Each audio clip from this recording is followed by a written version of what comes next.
Hello, I'm Tom Wilkinson, and welcome to a Thinking in English podcast, a podcast for intermediate to advanced level English learners.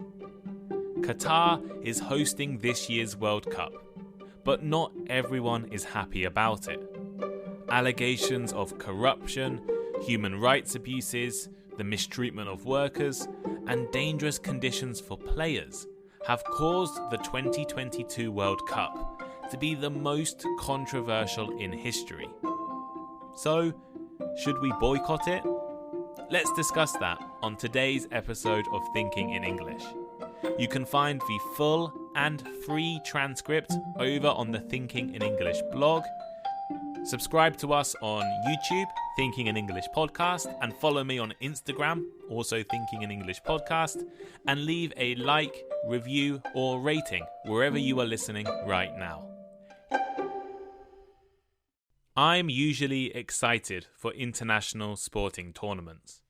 I love watching the very best elite athletes competing at the highest level. From the Summer and Winter Olympics, to World Championship boxing, to the current Rugby League World Cup happening in the UK. And the Football World Cup is no exception. Growing up in the UK, football is a fundamental part of our culture. I grew up watching Premier League football every Saturday and Sunday, and watching the Champions League on Tuesday and Wednesday nights.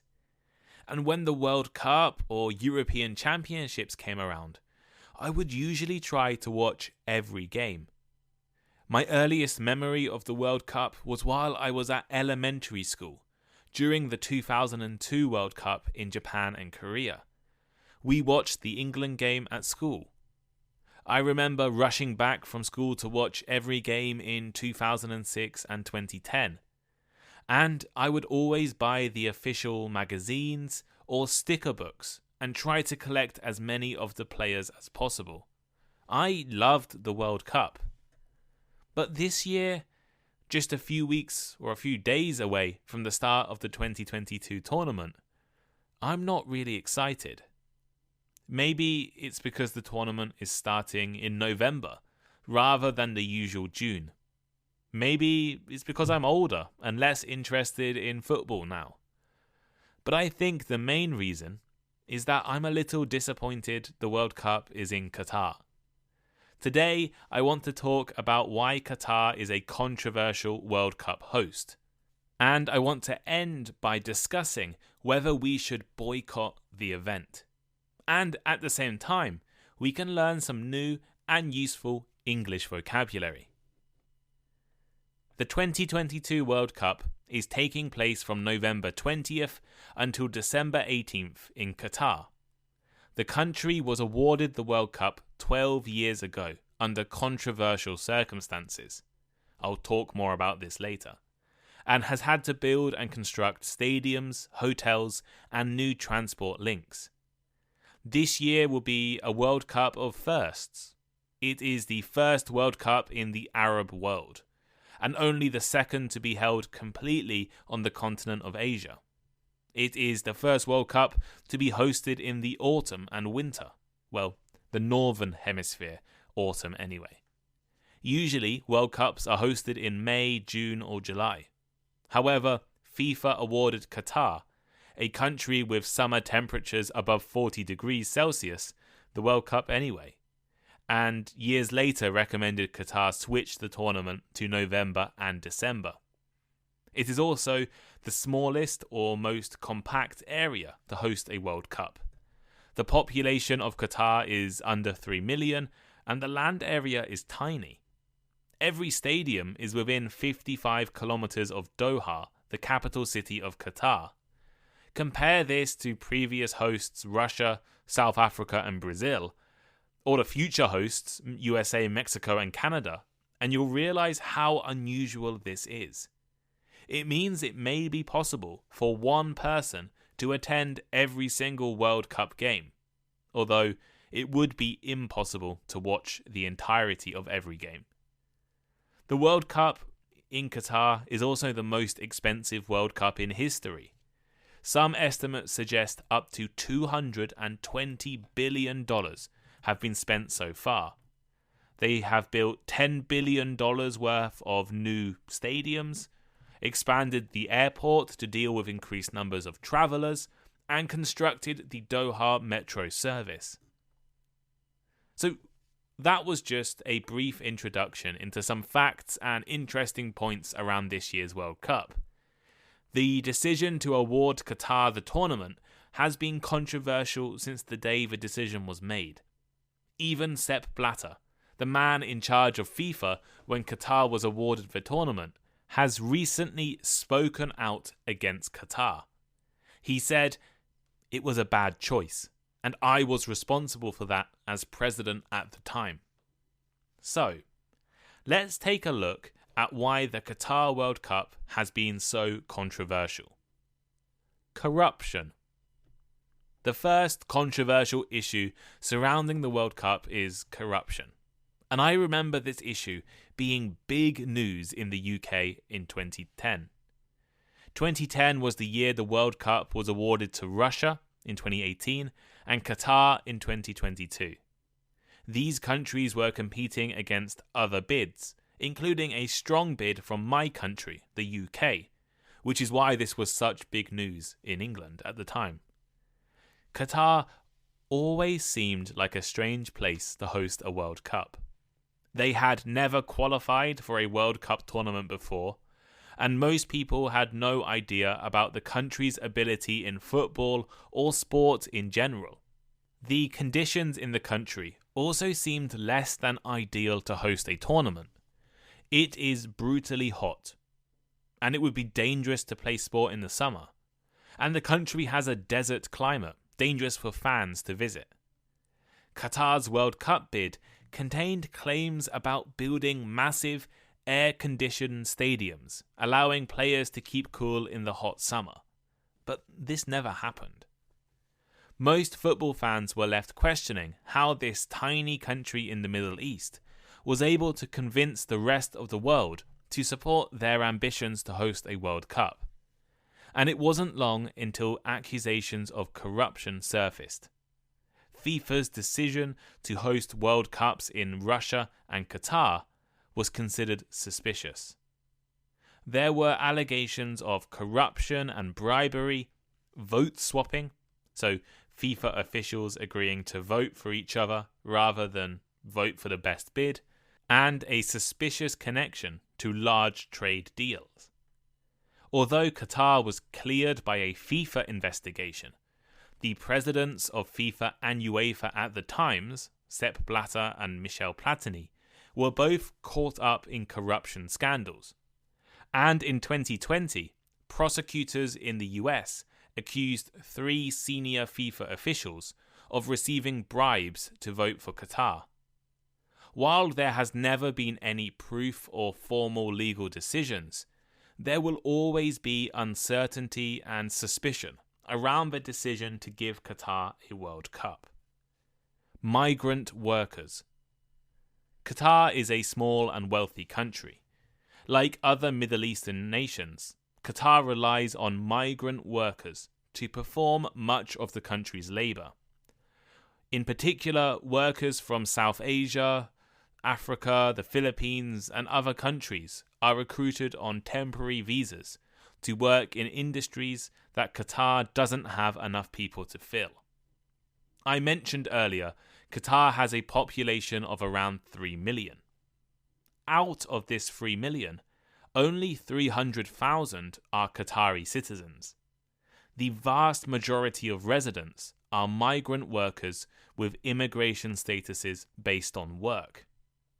Migrant workers have been used by the World Cup organisers to construct the stadiums, roads, metro system, new hotels that are needed to host the tournament, and much more.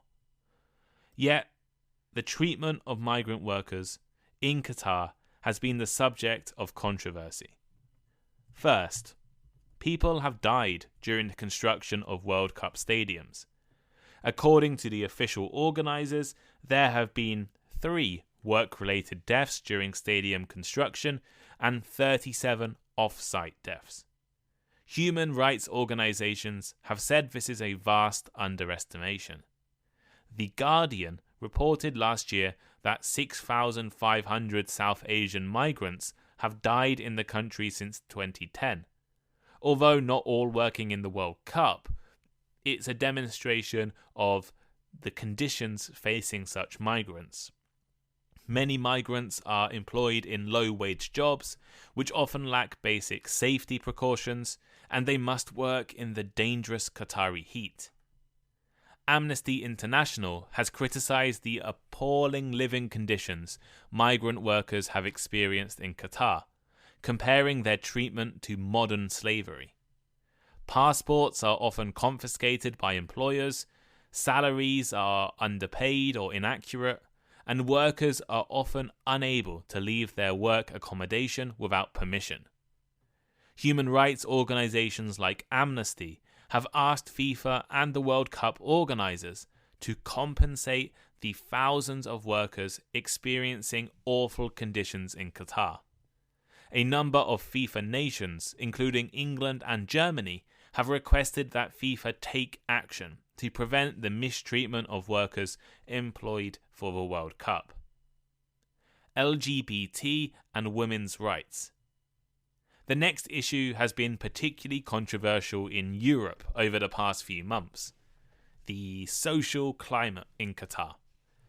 Qatar is an ultra-conservative Muslim country, and as you would expect in a Muslim country, the laws reflect the beliefs and teachings found in Islamic culture. Homosexuality is illegal and punishable by imprisonment. LGBT football fans have been warned against travelling to Qatar due to the dangers of being arrested or discriminated against. FIFA, as an organisation, has tried to create an identity of being welcoming to all kinds of people, no matter their race, gender or sexual identity. But the World Cup in Qatar has challenged this. While the organisers of the World Cup have continuously claimed that everyone is welcome to attend and no one should be scared, this idea is undermined by comments from people like the official World Cup ambassador, Khalid Salman, who told a German broadcaster that homosexuality was a damage in the mind. Women have also been warned about travelling in Qatar, especially with men to whom they are not married or related. Qatar has been long criticised for its conservative approach to women's rights. A number of teams and players are expected to stage protests during the World Cup. Denmark will wear a special kit to highlight Qatar's human rights abuses, and have decided to travel without any families, as they don't want to support Qatar's economy. Other players are expected to display the LGBT rainbow flag or other symbols aimed at highlighting abuses. Difficulties for players. Qatar moved the World Cup from its traditional slot of early summer, in the Northern Hemisphere anyway, to November and December. This has put a large amount on strain on many of the world's elite players. Most of the world's top club football competitions, such as those in England, Spain, Italy and Germany, run from August until May. This would usually give players around 1 month before the tournament to prepare and 1 month after the tournament to rest and recover. Due to the changes in schedule, this year players have just around 1 week to prepare and 1 week to recover afterwards. Combine this with the extreme weather in Qatar, there is an increased risk to players' health and to their chances of injury. Alcohol. One of the less important controversies, which I don't think is that important really, has been over alcohol. Alcohol is largely banned in Qatar and only available in a very few exclusive international hotels. Yet, alcohol is intimately associated with football and the World Cup. travelling fans from around the world might expect to be able to buy and drink beers during and after games. And one of FIFA's major sponsors is Budweiser, who have paid a lot of money to be the exclusive alcohol partner of the World Cup. While it was announced that Qatar would allow alcohol sales in special fan zones and stadiums, FIFA announced just days before the tournament that they will no longer be selling beer in stadiums. And even if a fan is able to find a place selling beer, the prices are quite ridiculous, around $13 per drink. So, should we boycott the Qatar World Cup? Now that I've highlighted some of the major controversies surrounding the World Cup, what should we do about it? Personally, I think it's a really complicated issue. Billions of people around the world love football and want to watch the best players competing against each other at the highest level. We want to support our countries and be entertained by the events on the pitch. FIFA has asked the teams competing at the World Cup to stay away from politics and ideologies. And a lot of people think that's fair. While LGBT rights are increasingly accepted in Europe and North America, it's not the same everywhere. Many people believe you should accept the culture of Qatar if you are going to Qatar. And I don't have a problem with a new country being awarded the World Cup. When Japan and Korea were given the tournament, it changed the sport forever in those countries. Football began to rival baseball as the most popular national sport in Japan and Korea.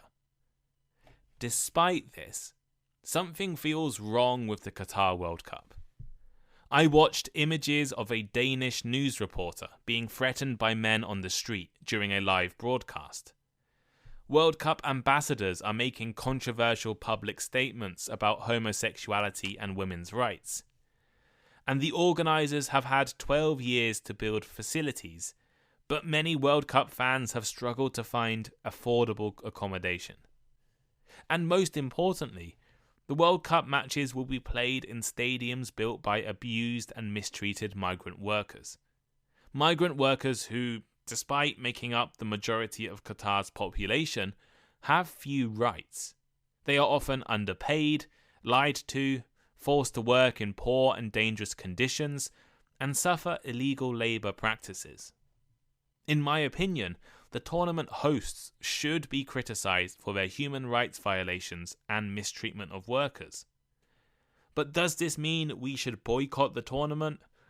Well, I don't know, because I'm not sure if a boycott would be fair, if it would be hypocritical, and if it would actually work. Qatar's human rights record is terrible. We all know this.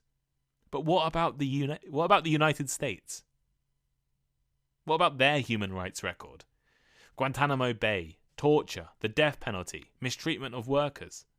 All of these things happen in the USA too. And if we think about previous World Cup hosts, Russia, for example, how about hosts of the Olympics? Well, China doesn't have the best human rights record. For fans from Africa and Asia, they often point to the atrocities committed by the likes of Britain and France in the not too distant past. Perhaps it is hypocritical for Western countries to criticize Qatar for doing things that they used to do. If we decide that World Cups can only be hosted in countries with perfect records on human rights, democracy, and respect for international law, that leaves very few countries who can host international tournaments. Maybe just Finland, Norway, maybe New Zealand. Not many other countries have perfect records. While there are complaints, about China hosting the Olympics or Russia hosting the last World Cup, I feel as though criticism of Qatar has been much stronger. And potentially that is due to Islamophobia, discrimination towards Islamic countries. One of the issues is that people commenting about Qatar, I guess like me, have probably never been to Qatar, have never visited the country, and have little knowledge of their culture.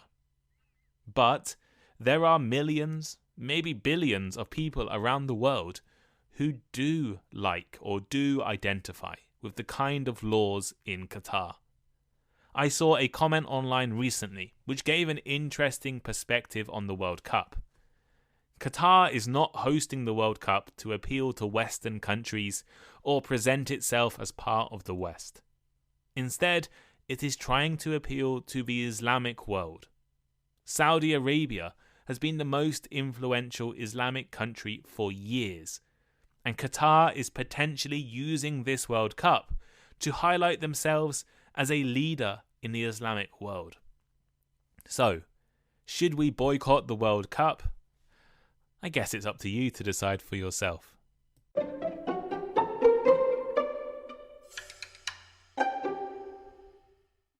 So here is today's final thought. Today, I wanted to talk about why the World Cup in Qatar is the most controversial World Cup ever.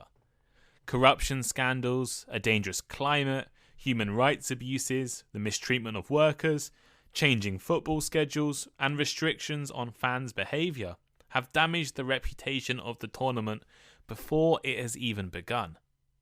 Some people have called for a boycott of the tournament. Is this the right thing to do? I'm not sure. Boycotts sometimes work, but they don't often.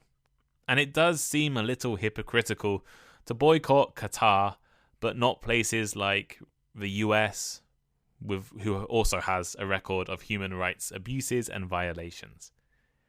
However, I do think it is fair and correct to criticise Qatar for some of its practices. In particular, the treatment of migrant workers is particularly concerning, and something that every country should be improving, as is conservative attitudes towards the rights of women and homosexuality. But what do you think? Should we boycott the 2022 World Cup? Will you be watching the tournament? Do you think Qatar will be a good host? Let me know in the comments or send me a message on Instagram, Thinking in English Podcast over on Instagram. And if you love listening to Thinking in English, please consider supporting me on Patreon. There's now over 100 of you who have subscribed and are helping me turn Thinking in English into a business. And at the same time, you are getting access to a weekly conversation club with people from all over the world with really interesting jobs and stories and opinions, and you get to practice speaking for about $1 a week if you join every week. And the more people who subscribe to Patreon, the more times and days we can do conversation clubs. So thank you for listening, and I'll see you next time. Goodbye.